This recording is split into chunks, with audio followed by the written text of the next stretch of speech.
Hi, it's Jackie Eister Songistry, and I have Killing Rapunzel with me. Hi, guys. Hello. Hey there. Yes, I have Dakota, Brendan, and Emmett with me. So, guys, tell We're all me. here this time. Yay! So, can you guys tell me a little bit about? I know the last time that we did the interview, you guys have had a whole lot happen. You released your CD and everything. Can you tell us a little bit about it? About the release or about the CD or both? I want all of it. You want all of it? Yes. Well, where do we start? Well, it's finally out. So it came out on June 11th, and then we just did our CD release party June 18th. Everything came out really good, actually.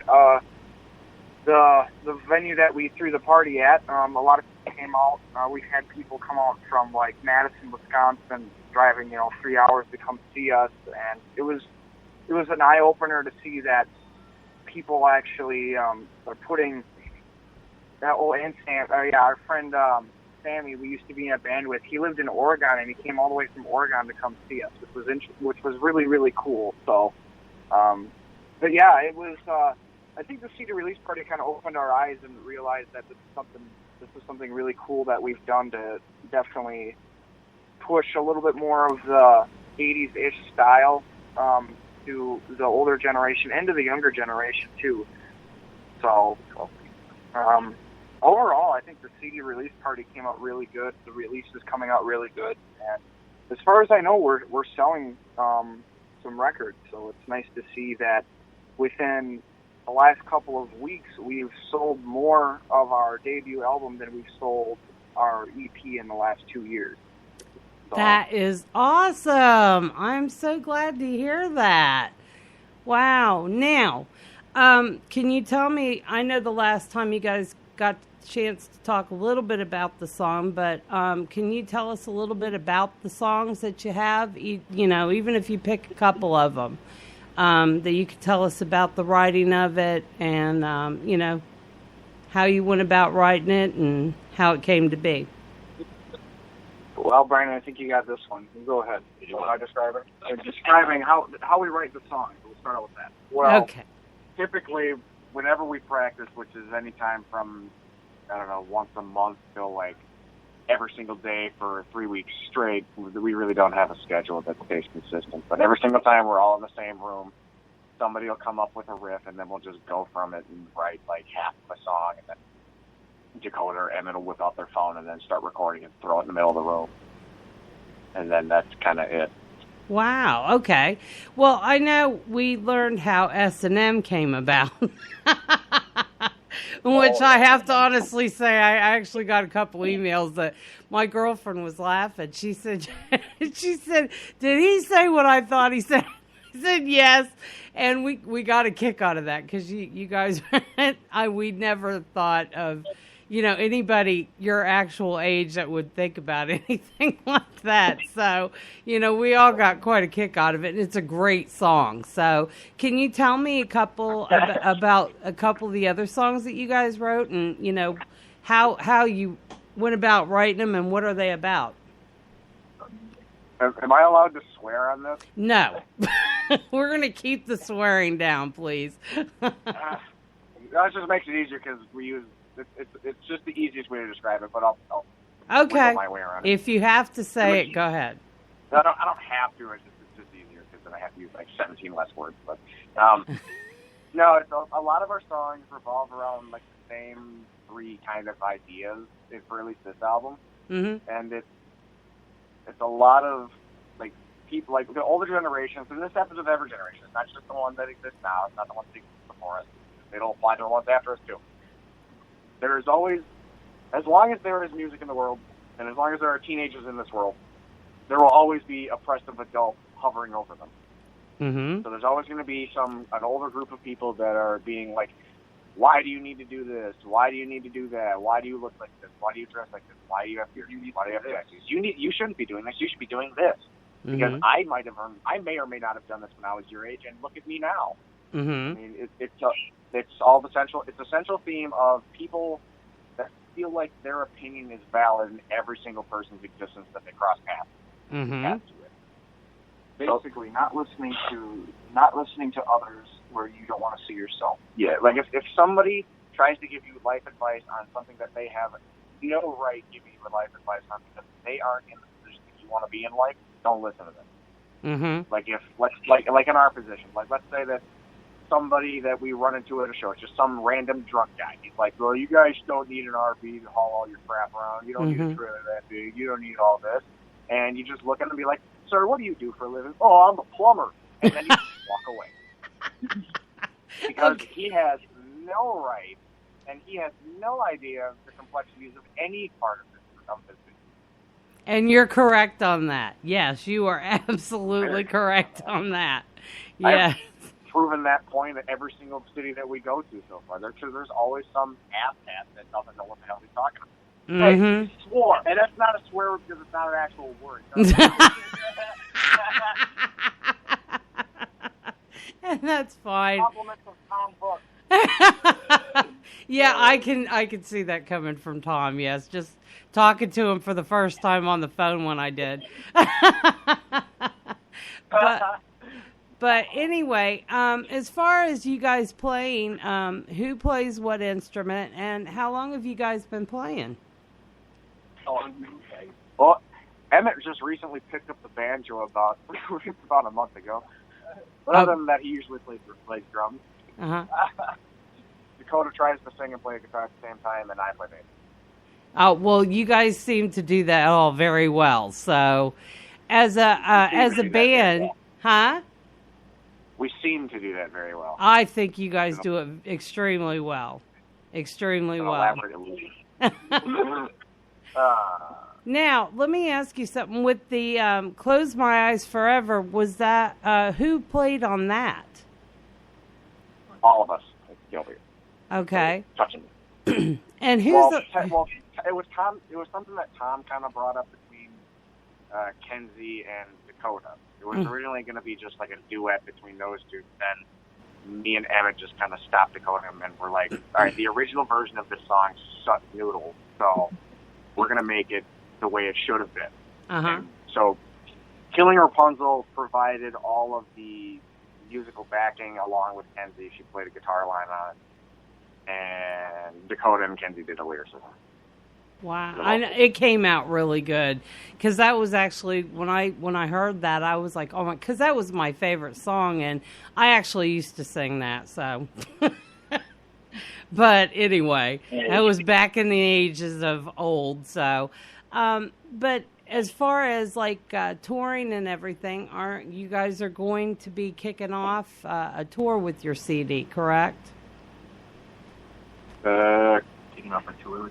Yeah, I mean, like this maybe question. Yeah, well, we're doing a streak of shows that are going to be coming up this coming weekend. So, I don't know by the time you release this.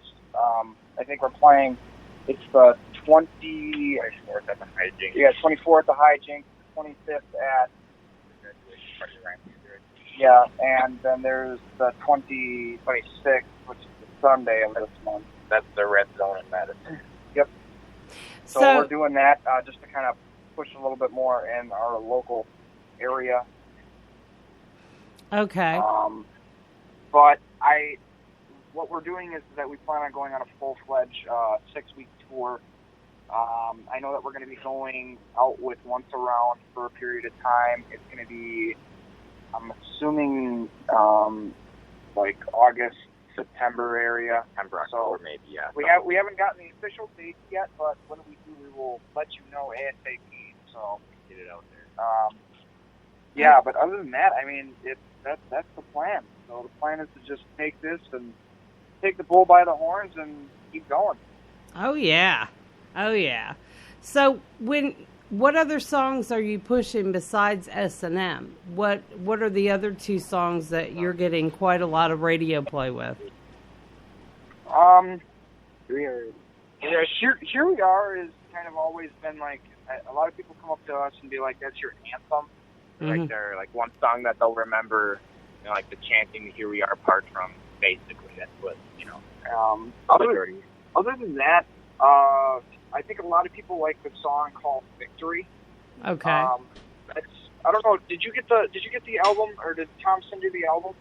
I got the S&M release. I've been kind of going online and looking you guys up. I've been playing your Reverb Nation. I've been all over that, and I actually have been pushing some of the songs from that. Right. Okay. Thank you again for doing that.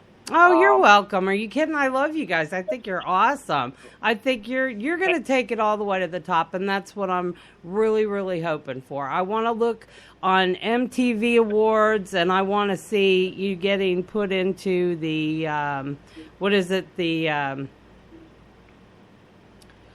when inducted into the Rock and Roll Hall of Fame. This is what we're going for.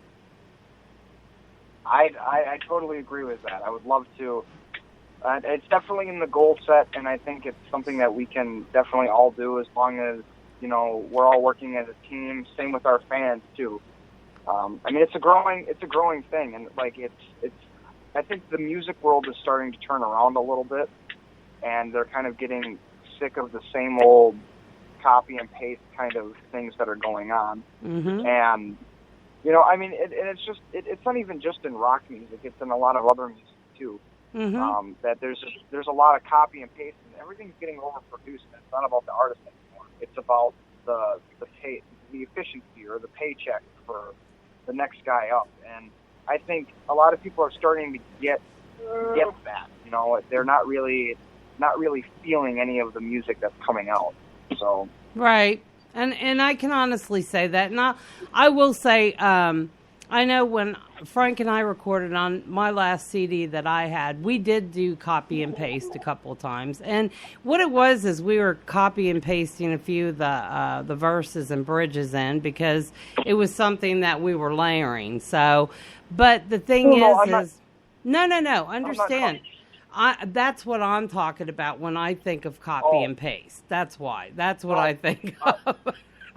No. Right, no, I'm talking like pretty much every song is the same. Like the only difference that you do is maybe change the key or whatever, but it's like all the same movements. And like when you listen to an album, it feels like you've been listening to this song for however long the album. Like that's what I don't like. Yes. And I feel like that there's a lot of emotion that's lost in that if you're in it for the money.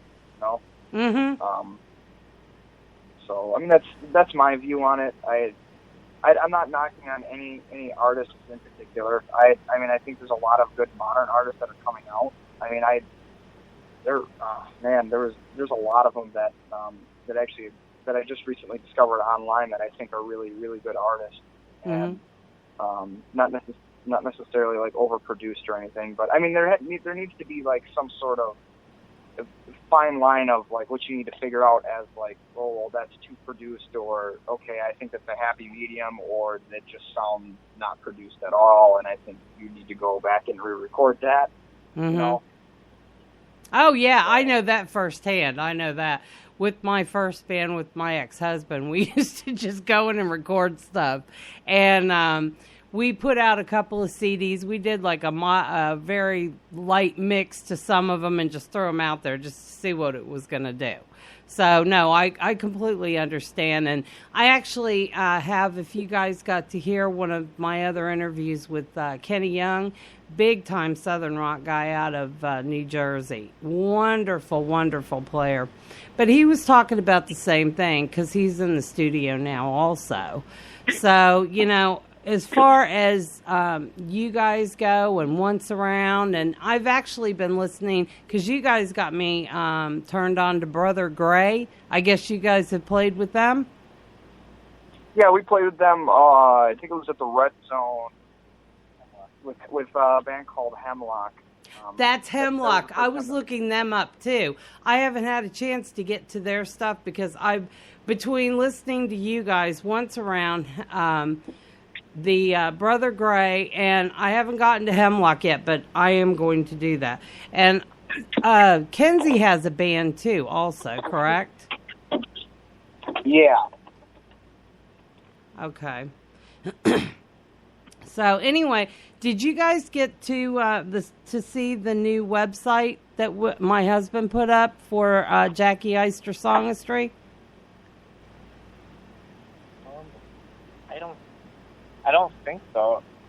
No, I'll have to send you. I'll put the link up again because we lined up all of you guys. What we're going to do is the people that that I've interviewed, we're going to play their music for a week, and then what I'm going to do is put it over into another category so that people will be able to go to your links to go to your music. Okay. Yeah, because he did put up your one song S&M on the site already, so we do have okay. yeah. So, but anyway, that's good though. Oh yeah, well I think you guys are going to do very, very well, and like I've said before, each one of you guys' bands are very unique in your sound. I think you've gathered so many different. Like, you've pulled from the 80s, but you've pulled from, like, some of them have pulled from punk and thrash metal, and I guess it's, scream metal now. But yeah, we got some, funk in there, too. Yeah. About funk, jazz, and blues and all that, the whole side of that spectrum. Well, I didn't really even think much about that, because when I'm listening to, each artist, I'm actually listening for the, you can almost hear the different bands that you guys listen to when you record your music. You know what I'm saying? So I've been kind of doing that, but with Dakota's vocals, it's like Ronnie James Dio clashed with, I mean, just amazing vocals. And with you guys backing him up, my Lord. Phew. It's a powerful combination. So, but I did get to hear, what song was it that they play? Trooper. Oh, I love Trooper. And I couldn't believe you guys pulled that off as a 3-piece. We pull it off better live as a 3-piece. Well, I think, yeah. What I saw was the YouTube video. Yeah. We recorded that not too long ago. Yeah, I had to send that to a couple of my friends. I was like, dude, you have got to check this out. And they were like, wow. And I was like, yeah. So they were like, oh, so that was one of the ones that you interviewed? I said, yes. I said they were going to come and check out Killing Rapunzel music. So I told him, I said, go there and check it out. He said, amazing band. But I couldn't believe that you guys... Now, whose idea was to do the Trooper? At the time, I think it was that I presented the idea of recording the video. I mean, we've always played Trooper as a band, but I thought about doing the video just to kind of really put it out there for people to see that, this is kind of our roots where we have learned how to play what we play, and it's kind of bait to get people to come check out our stuff, Mm-hmm. I can see that. I think that's what happened from what I remember, but we all kind of agreed on doing it, so we thought it would be a good promotional tool. So. Oh yeah, definitely. Now, where are you guys from again, and what is the music scene like around you guys? The middle of Wisconsin and shit. I'm bad, that's boring. Did it again. Well, what is it exactly? Is there a scene there what you consider to be a scene? Metal scene, rock scene, country, polka? The predominant thing that sells and gets money out here is polka. Right, that's just the old people. Well, yeah, the old people are the only ones around here that have money, because everybody that lives in Wisconsin, it's like a giant retirement castle. It's really is. There are select in the bigger cities. There is a growing metal scene, or like a harder, heavier scene. Mm-hmm. Not so much Yeah, it's like mild thrash, like death metal. It's like not. I don't know. It's really hard to describe it, but it's not quite death metal and it's not quite rock. It's just something in the middle. So it's that new Paul music Gillis that you himself. guys are creating, correct? Yeah. Basically, it's just a new genre that you guys have created. That's all. Yep. Which I think is really cool. Now, what do you guys classify yourselves as? Killing Rapunzel. I don't know. Yes, Killing Well, Rapunzel. Well, since we combine all these influences from all these different bands, like Brandon is more like he likes bands like Muse, and then he has his like techno or electronic side, so he likes bass, he likes to feel the bass when he plays drum and bass. And then Dakota, I guess his influences are like Pantera and like thrashy, more stuff like that, Iron Maiden. And then my stuff is like the more like metalcore side of like Killswitch Engage, As I Lay Dying, basically technical drum stuff like that. And with all that combined, it's hard to describe. But the most basic thing is probably hard rock. Really? Or like heavy metal. I don't even know, but we just call ourselves Killing Rapunzel. No. And there's like a reason. There's a reason why I asked that. That's why. Because most places, like when I put bands or when I'm advertising them, they usually will ask, are they rock, metal, this, that, so on and so forth. So that's why I asked. Do you guys consider yourself more metal than you would like hard rock? That's all. Neither. It is impossible to literally put us in a genre. Okay. That's another one of the things that we're going on. I mean, it's just like if we don't want to be restricted. Mm-hmm. I mean, we don't want to call ourselves metal because then we're metal, and not everybody likes metal. But if we call ourselves hard rock, then we look too old, and we don't look like we're trying to do something new. And if we call ourselves death metal, then nobody's going to. Okay, so we should just say other, right? Because if everybody will listen to.